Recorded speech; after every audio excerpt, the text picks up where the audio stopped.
Hello, welcome to Introduction to Java Programming. In this session, we will discuss about encapsulation and access modifiers. Let's begin.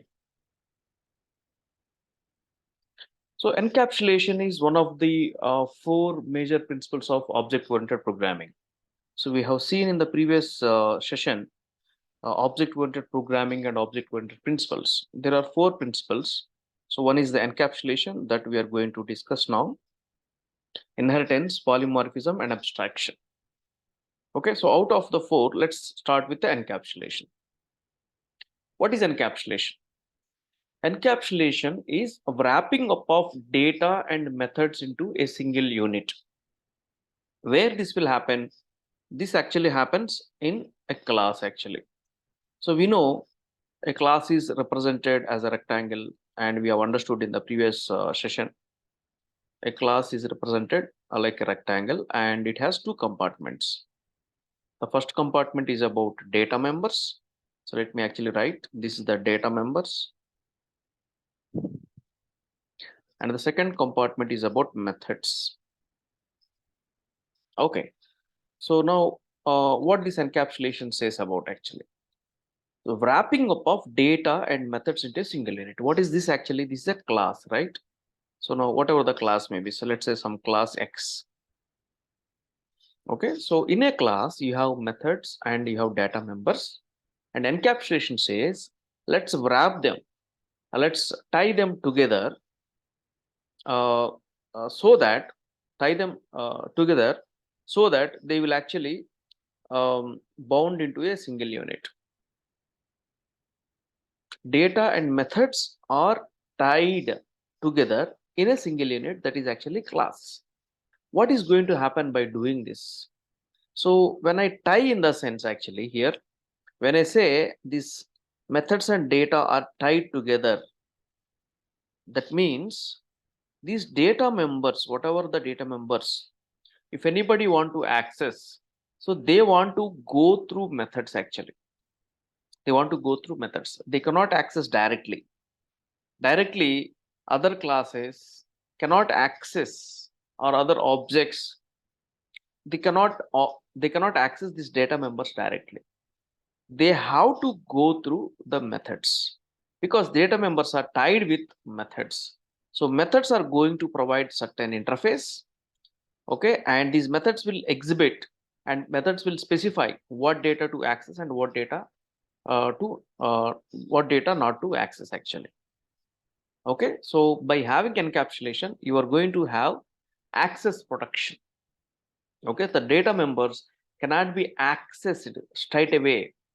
They have to be accessed through methods. This is called access protection, and this is a problem in procedure oriented programming languages. So in procedure oriented programming languages, you have the global data, all the function can access it. So there is no access restriction over there. And actually here we can restrict the access to our data members by tying together this data with the methods actually. So anybody has to come through methods only, and these methods are written in this particular class. So these methods know what data to actually show out and what data to be not to be shown actually. Okay, so thus by having data security, so by having this encapsulation, we will have security. So this is basically what is about encapsulation. Okay, and yeah, so we need to discuss something about access modifiers as well at this instance, because when we actually specify class, data members, and methods, for all of them, there will be access modifiers, which are also called as visibility specifiers. Okay, so here for this class X, I can actually give public. This is one access specifier. Otherwise, I can just omit this public. It can be public class X, or otherwise just I will omit this. So that means I will just leave this particular public. So then it is actually unspecified. So that means I will just say like this one, the class X. So I'm not giving public or private or protected. So this is actually is unspecified. Otherwise we can say default. So even though I'm not specifying anything over here, underlyingly we are specifying something that is actually the default specifier. So in Java, we have 4 access specifiers: public, private, protected, and unspecified. That is also called a default. Okay.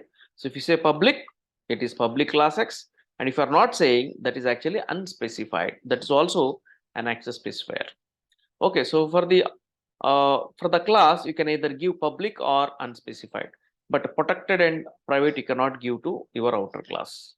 But these data members or these methods can be of any of these 4 types. Okay, these data members can be public, private, protected, or default, and these methods also can be public, private, protected, or default. But your class, right? So the top level class can be either public or default only. Okay, so what is public, what is private, what is protected? Of course, we have understood already something about public when we were discussing main method. When something is public, that can be accessed from anywhere. Okay, if my class is public, then I can access that class from anywhere. Okay, so if something is private, the private things are accessible only within the class. Okay, so public means these can be accessed from anywhere actually. And private means only within the class. Within the class only, the members are accessible. Okay, whether the data members or method members, they're accessible only within the class. Protected means whenever you have inheritance. Okay, in Java we have inheritance, that is one of the major principles. Whenever inheritance, you will have parent classes and child classes. So if you specify protected members in the parent and they are accessible in the child class, that is fundamentally what is about protected. Of course, we are going to discuss all these things whenever we discuss these concepts. Just remember, whenever you have protected, the child classes of that particular class where protected members are defined can be accessed. I have a class A, there are certain protected members. Now class B inherits from that class A. Now those protected members are available for class B also. So that's what actually protected. So unspecified are default. So here within the package, unspecified members are accessible. What is a package? Here I am not writing any package as of now, but our folder, whatever I am using and where I am storing all my classes, that's actually a folder, right? So that will be my default package. So in that folder, what are all the classes are there? Okay, if they are not private or if I have not specified anything, they're actually unspecified or default, and they can be accessed by other class, because within the package, the default or unspecified members are accessible. If I take an example and tell you, then you will understand actually. Yeah, so this is basically about access modifiers and encapsulation. So just to review, encapsulation is one of the object-oriented principles, and encapsulation says wrap the data and methods into a single unit. That unit is a class, such that the data cannot be accessed right away by others, and that has to be accessed only through methods. Okay, so by that you have access protection and data security. And when we specify our data members and methods in a class, we can specify all the 4 access modifiers.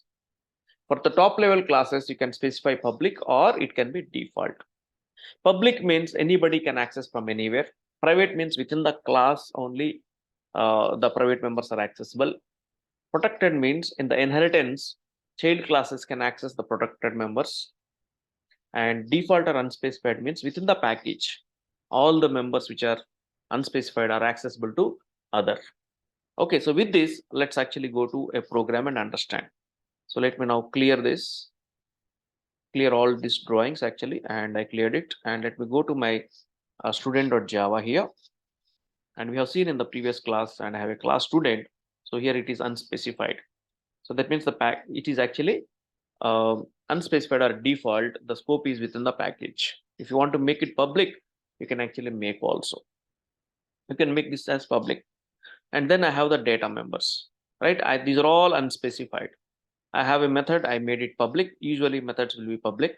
And here I have one setter method and one getter method, and I have my main method also over here actually. As I told yesterday, usually main method we will not be writing in our student class. This will keep as a pure business class, and our main method we are going to write in some other class. Actually, here in the test class, I have created my student object. And these methods are called on the objects. This is what we did it, right? Let me actually do something over here. So now I can actually provide access specifiers. My class can be public so that it can be accessed by anybody.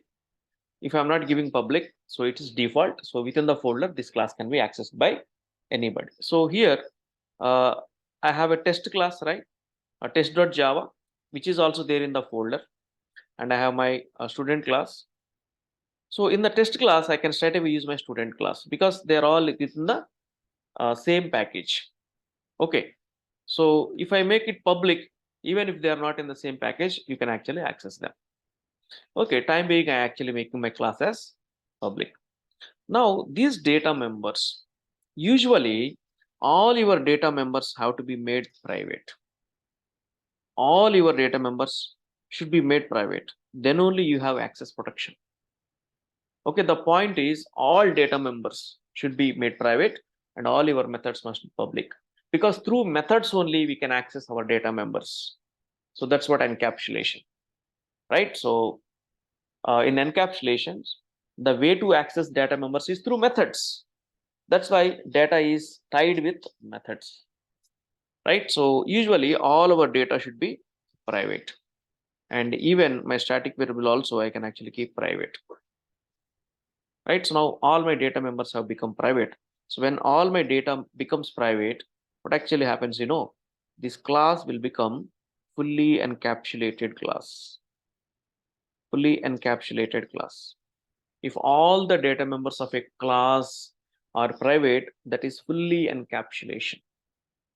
So that means these data members cannot be accessed directly if you go out of a class. Within the class, they are accessible. See, for example, here in my set student method, I am accessing my SID, SNAME, and GPA. In my get student method, I am accessing SID, SNAME, GPA, and university. So within the class, they are accessible. If you go out of the class, they are not accessible. They're not accessible, right? So here, if you see, my class is public, all my data members are private. That's why I can call my class as a fully encapsulated class. Fully encapsulation is achieved over here. And my methods usually should be public, and I have two public methods. So even though I am not writing, so there will be one constructor that is supplied by the compiler. Usually, the supplied compiler is the supplied constructor is also public. Okay, but because constructor is also methods usually public, so constructor is also public, and data you have to make private actually. Now let me compile this. So Java C student.java.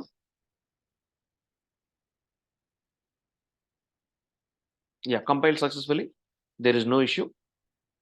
Properly compiled, and you have dot class file. If you want to see Java P student, you can actually see all these things. Yeah, it's compiled from student.java. Then you have a student, then you have a constructor, and these are the two methods which we have written. And the static block is there because we have a static variable university. Fine. So yeah, so this is about my class. Now I can actually create an object of that particular student class over here in my main class, or otherwise I can say this as a driver class, right? Yeah, in the main method, what I'm doing, student S1 equal to new student. So this is how we create an object, and we understood what is actually going to happen in the background. So student is a default constructor that constructs the instance members of the class. So what are the instance members? You have SID, SNAME, GPA. Constructs in these instance members with the default values, and then a reference is written back that you are actually catching with S1. S1 is a reference variable of type student, and through S1 I can go to this particular student object, and I can call set student, and these values will be set to my object. And through S1 I can actually go to my object and ask for get student, and SA get student, it will give me SID, SNAME, GPA as well as university also. So this is what actually we have seen. So let me actually save this. So what is the difference I did actually? I just added certain modifiers. I made my class as fully encapsulated class because all my data members are private. Okay, so now let me compile my test class Java C test.java. Compiled successfully. And when I say Java test, yeah, now you can actually see in my test class what I'm doing here. And let's see the output also so that you will understand. So here we are creating an object, we are setting this data, and I'm asking s1.getStudent. So it is actually getting the data, right? So 123 is SID, then name, then GPA, and Stanford. Just getting the data. Okay, so how I am accessing the object data? How I am accessing the object data? Directly with the methods actually, right? So through methods I am accessing. See here. So this method is to set the data. This method is to access data. By using methods I am accessing. For example, if I try it like this, system.out.println. So if I say S1 is an object, a reference variable, and S1.SID. Okay. And if I say S1 dot name actually, so let me actually understand SID, SNAME, GPA, and university, right? Yeah, so S1 dot SNAME, okay, and system dot out dot println S1 dot GPA, okay, and here I am saying S1, okay, directly S1 is not required for the university. So straight away you can actually access the static variables with the class name. So in the student class, you have a static variable that is university. So this is how we will access actually. System.out.println student.university, because this university is a static member. Static members are accessed using the class name, not with objects actually, right? So now let me compile. Let me compile and see the difference over here. When I compile, what is going to happen? So how many errors I am going to get? See, so many errors I am getting actually. See here, for the line number 8, SID has a private access in student. Then SNAME has a private access. GPA has a private access, and university has a private access. Okay, so when you say something private,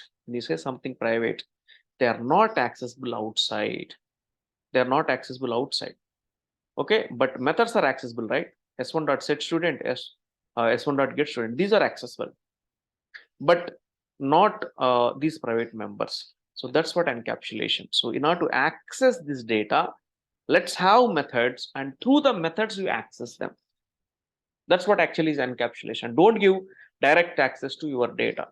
So don't give direct access means what we need to do. So you have to make them private. You have to make them fully encapsulated. So for example, if I don't give private over here, for example, SID, there is no private. Okay, there is no private for SID. And here in my test class, okay, I know, however, these are not going to work, but SID value, it's not a private, right? So here it is not a private. So let me actually compile both of them. Java C student. So now my SID value is non-private, and let me compile test also. Yeah, it's compiled. It's compiled. My test class got compiled actually. There is no error. There is no error here. Earlier we are getting an error, right? Now there is no error because this SID I am accessing from the other class, because this SID is not a private variable, right? So within the package, if I'm not specifying means what? It is unspecified, right? Here, this is unspecified or default. The unspecified can be accessed within a package. So I can access over here. So that's why compile is not giving any error actually here. So even if I run, I will actually get the data. See now 123 is getting printed. So s1.sid, because this s1.sid is default within a package, you can access it. If you make public, and this public also can be accessed right away, there is no problem from anywhere actually. Okay, so then that is partially encapsulation. So few are private and few are not private, right? But you have to keep all your data private. so that you will have fully encapsulation. Anybody who want to access this data, they will actually go through the methods only. Now I am trying to access this, right? So now let's see actually, if I compile again, so then you will have an error. First, let me compile student, compile, and let me compile test actually. Now I will get an error. Now I will get an error. Yeah. So because I have made my SID as private, so private members cannot be accessed from outside actually. We're getting. So this is about fully encapsulation, private specifiers, public, etc. and etc. Okay. So now see, this s1.getStudent is actually getting me all the details, right? Getting me all the student details. So now let me actually ask you one thing. I want to get S name actually. I want to get S name. Okay. So I want to get S name here in this particular class test. So how do I get? So since it is actually private, S name is private, I cannot access from outside of a class. But is there any way I can get it? So then what you need to do is in the student class, you have to write a getter actually. You have to write a getter method. So just write a getter method, void get S name. So this is my method because I have to get S name. I am writing some method. The method name is get S name. So what I do is I just want to print that particular S name value. So I say system.out.println S name. Okay, so this is a getter for S name. Getter for S name. Okay, this is getter or access for all actually, right? For all the instance members. So this is for all the instance members. So this getter is for only S name. Since I have a requirement to access the S name actually, what I'm doing is I have a getter over there and I will actually call that method s1.getName. Okay. In the same fashion, you want any other value. For example, you want to GPA. Let's write a separate getter for GPA. So void get GPA and print it actually, right? So now here in the test class, I want to have S name and I am saying s1.getName. Now actually compile both of the classes. Java C student.java compiled successfully and Java C test.java compiled successfully. And when I run actually, now you will also see the S name getting printed actually. Okay. So now what you need to understand actually here. So here to actually access this data, we are actually writing certain methods. I want to give access to this S name. So then I will write a method. And this method, usually I will make public. If I'm not making public, it is default. That is available within the package. So here, this test class is also there in the same package. So that's why it is accessible. So if I make public, this can be accessed from anywhere. Okay. So to access this S name, I am providing a method actually. This is what encapsulation, right? So data, you should not give direct access. Rather, you define a method through which it can be accessed from outside of a class, right? So if you want to access everything, let get student. If you want to set everything, set student. If you want to set only GPA, now I will write a set GPA method. I want to get only GPA, I will write a get GPA method. So these methods are the interfaces for your data. So always the data must be kept private and make your class as fully encapsulated, and you decide what data you want to display. All the data can be displayed and only some part of the data members can be displayed. So that methods you write, and anybody who wish to actually access the data, they will call these methods by creating that particular object. So this is about the encapsulation. Okay, and of course also about this access modifiers or visibility specifiers. So hope you have understood about this encapsulation and access specifiers. In the next class, we'll actually discuss constructors, which are very, very important for creating an object. Thank you.